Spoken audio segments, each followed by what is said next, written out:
Après 7 ans à étudier et à développer mon éducation financière, j'ai tiré des leçons en lisant des livres, en étudiant le monde de la finance et de l'économie de manière générale.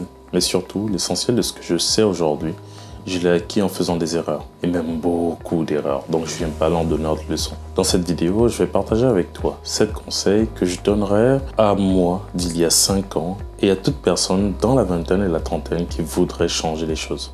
Ces conseils sont basés sur des choses que j'ai bien faites et des choses que je ferais différemment si j'avais la chance de revenir en arrière. Tu ne me connais probablement pas, moi c'est Glacien, ça fait près d'une décennie que je m'intéresse à l'éducation financière et sur cette chaîne, je souhaite partager avec toi les bases de la finance, les bases de l'investissement et pourquoi pas les bases du business. On aura l'occasion de monter un business ensemble de A à Z. Plongeons tout de suite dans le vif du sujet. Numéro 1. Je conseille vivement d'épargner, mais si tu as la possibilité de dépenser ton argent dans de la formation, alors n'hésite pas. Tout simplement parce que l'éducation est à la base de toute chose. À ce stade, tu es en quelque sorte au début de ce que nous pourrions appeler la trajectoire de revenus. Et tu as des années devant toi pour économiser. Donc même s'il est tentant de commencer à économiser autant que possible tout de suite, dès que tu commences à gagner de l'argent, c'est aussi à ce moment qui est vraiment crucial que tu dois envisager à investir cet argent en toi dans de la formation. C'est un moment essentiel pour façonner la trajectoire de ta vie financière future. En investissant sur toi, en tes connaissances, en tes compétences, tu pourras rendre ton chemin vers des revenus plus élevés, plus faciles, à mesure que tu deviens expérimenté, que ce soit à travers ton travail ou à travers des compétences que tu pourrais acquérir sur des projets. En investissant cet argent en toi, tu pourras alors économiser un pourcentage d'un revenu encore plus élevé quand le moment sera venu. Alors dépense sur toi. Deuxièmement, il n'y a pas besoin de garder des choses pour toi. Faire des projets en secret ne sert à rien. La clé de toute réussite réside dans la confrontation, car au final, on ne mène jamais des projets que pour soi-même. Tôt ou tard, il faut se confronter à un client, il faut se confronter au marché. Je rencontre encore des gens qui sont très secrets avec leurs connaissances ou avec les informations qu'ils ont et ils ne veulent tout simplement pas les partager avec quelqu'un parce que tout semble être une compétition pour eux. Et pour être honnête, cela m'énerve un petit peu aujourd'hui parce que j'ai fait cette erreur. Il est tout à fait compréhensible de ressentir de la frustration, surtout lorsqu'on constate le défi que représente le travail individuel, acharné et continu. Le processus d'apprentissage et d'amélioration personnelle se fait surtout à travers la persévérance et l'expérience directe des erreurs. Oui, je suis entièrement d'accord avec toi. Tu te dis probablement que le succès réside avant tout dans l'apprentissage continu. Seulement, travailler seul et s'acharner pendant de longues heures peut être épuisant et parfois décourageant. Surtout lorsqu'on rencontre des obstacles ou des erreurs banales, quoi. Maintenant, imagine ce que tu pourrais apporter avec une collaboration saine. Imagine un monde où tu as un groupe d'amis qui se bat et fait des projets avec les mêmes convictions que toi. Ton premier ami, on va l'appeler Jean, fait une erreur le jeudi, puis enseigne à tout le monde le vendredi. Samantha, de son côté, fait une erreur cette semaine, puis enseigne à tout le monde la semaine suivante. Et ensuite, il y a toi, constamment en train d'apprendre, vous apprenez des erreurs de chacun. Donc, après 1 an, vous avez 2 ans d'avance sur le gars qui est solo. Aide quelqu'un ou partage tes idées avec quelqu'un d'autre ne t'enlèvera rien. Avoir peur que les gens prennent tes idées, prennent les informations est une mentalité de fou, une mentalité de pauvre. Troisièmement, améliore tes compétences de manière unique. Être riche ne signifie pas nécessairement avoir des millions dans son compte. La vraie signification de la richesse est que si tout était retiré, tu perdrais ton entreprise, tu perdrais ton emploi, tu perdrais tes actifs. Serais-tu capable de te reconstruire? La seule façon de le faire est à travers un ensemble de compétences. Des compétences que tu mets en toi. Donc, améliore tes compétences. Idéalement, deviens un expert dans ton domaine, quel qu'il soit. C'est probablement l'une des meilleures choses que tu pourrais faire en tant que jeune adulte. Que les choses soient claires. Quand je dis de manière unique, je ne veux pas dire simplement obtenir le plus de qualifications possible ou de diplômes dans ton domaine actuel.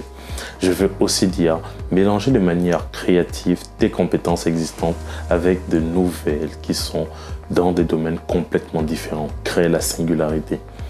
Et plus le mélange est unique, plus tu es inestimable plus tu es irremplaçable, je te demande de créer la différence. Prends par exemple le secteur de la santé. Il y a quelques années, j'ai souffert d'un mal de dos et j'ai découvert une chaîne que je te conseille d'ailleurs de regarder, celle de Major Mouvement. Aujourd'hui, les praticiens qui autrefois étaient limités par le nombre de patients qu'ils pouvaient recevoir exploitent des plateformes numériques comme YouTube pour diffuser leurs connaissances.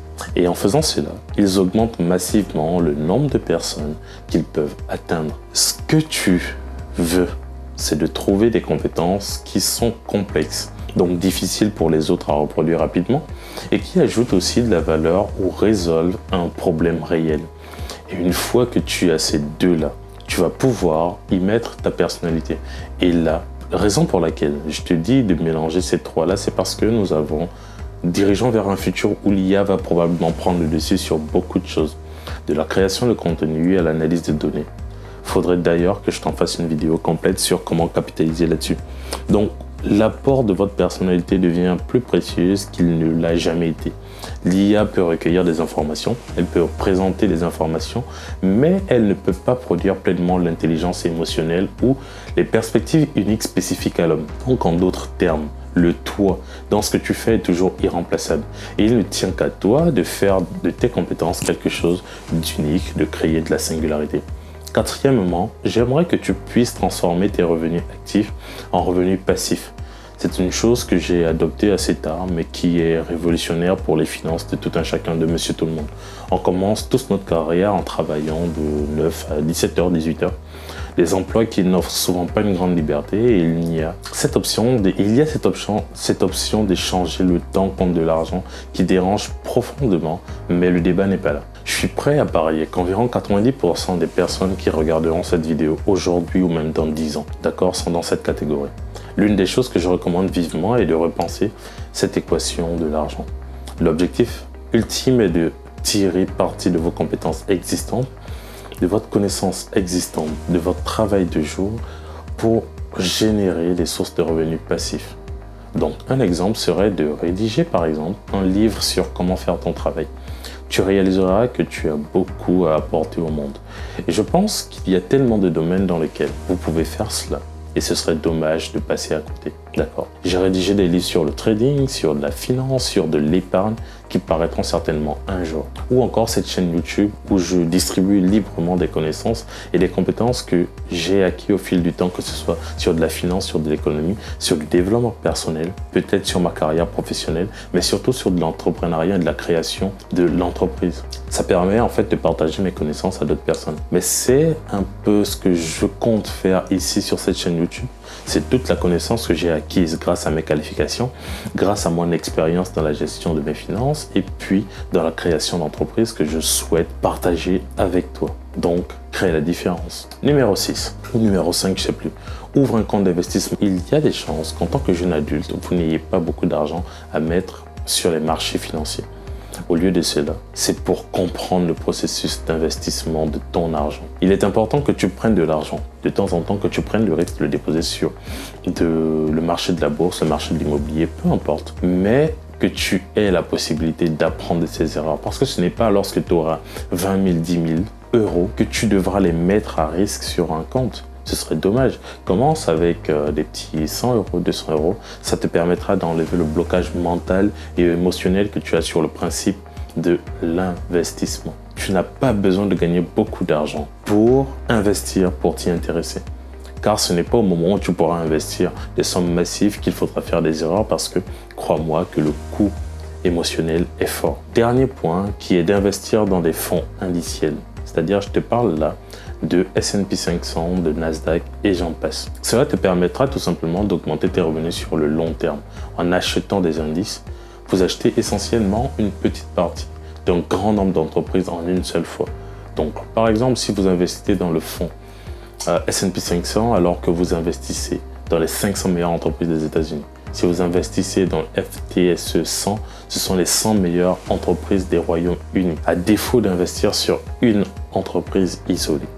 Une façon de capitaliser sur tes finances, une façon de capitaliser sur ton épargne est tout simplement d'investir sur des indices, c'est-à-dire sur un groupe d'entreprises qui ont une croissance globale qui est souvent à la hausse. Je te conseille simplement de regarder rapidement. Tu te rendras compte que si par moment on observe des cracks, on observe des baisses, le marché de la bourse est globalement à la hausse. C'était Gliacien, bienvenue sur Nouveau Riche. Si cette vidéo t'a plu, n'hésite pas à me dire en commentaire comment je peux t'aider, qu'est-ce que je peux te partager comme information qui pourrait te permettre d'avoir l'impulsion nécessaire pour reprendre tes finances en main, pour créer un business, pour te mettre à ton compte, mais surtout pour être excellent dans ton travail, qu'il soit professionnel ou qu'il soit entrepreneurial. C'était Gliacien, peace.